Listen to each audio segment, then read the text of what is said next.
หรือวายในแดนเมืองชนมีพระคู่เท้านำพระเจ้าศรัทธาผู้คนรวมใจพี่น้องแห่งหนศรัทธาล้นผู้คนเลื่อมใสสร้างยนต์เพลินใจออกแบบไว้ให้เหงื่อไหลดีลงภายในใส่ทุกปีสนามนี้ก็เป็นที่หนึ่งวอนสิ่งศักดิ์สิทธิ์ที่สถิตองค์พระธาตุน้องบึงลูกสร้างขอเป็นที่หนึ่งมาขอเพิ่งบุญบาร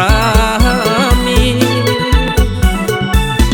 ส่วนนาบุรีบึงสร้างแห่งนี้สุดที่ภูมิใจได้เจสำซอยยังไหลดังน้ำใจพี่น้องบ้านเฮาภูเขาป่าน้ำเดล่าตีตาบ่อเศร้าบึงสร้างบ่มีมองเศร้าเชิญเด้อเจ้าสุ่มนกยางข้าว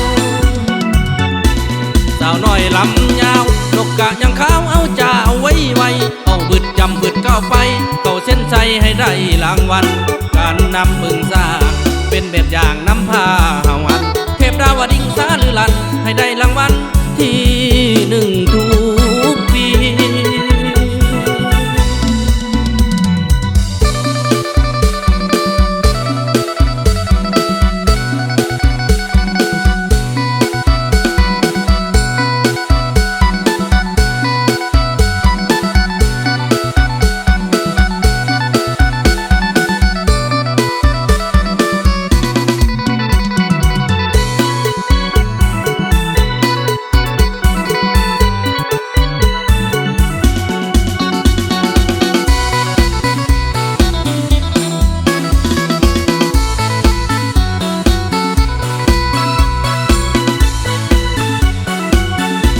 ส่วนนาบุรีบึงสร้างแห่งนี้สุดที่ภูมิใจได้เชสำซอยยังไหล